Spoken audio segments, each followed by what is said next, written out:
Mana bugun shunday issiqda bu xotin siragan bitta kuyov to'y bo'layotgan ekan. Hammamizga baxtlar, basinimiz ochildi iloqlab.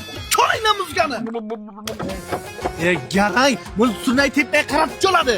Aka, tepaga qaratsam suv kirib ketyapti og'zimga. Nima yig'layapsan? Bugun baxtli kuning-ku. $500 to'play oldim, ko'rinmayapti. Tapchika kiyib kelsang bo'lar ekan. Alo Baxti aka, bugun ham to'yda gul tutib oldim. Endi to'yimizni sezlasak bo'ladi. Singlim bu yerda to'y qilish uchun suzishni bilish kerak. Jonga tegdi. Avvallari yerga tegish uchun tikishni bilish kerak edi, ovqat qilishni bilish kerak edi. Endi suzishni ham bilish kerak. Lekin to'yimiz zo'r bo'lyapti-a. Вообще dahshat bo'lyapti. Ma to'ydan ovoz chiqmayapti. Yaxshi qizdirilmaganda. Yoshga bunaqa qilib chiqarib qo'ying. Mana oftobga qizdiruvdim, mana nima bo'lib qoldi. Endi esa bulbulcha ansambldan arabcha raqs. Davay. Ay, yangam kelyapti. Nos qulog'im shara tushib ketdimi deyman-da. Qizim, sening vaqting uchun men orqamacha saltatni beraman. To'g'ri, yangam o'tyapti. Chiqmayapti.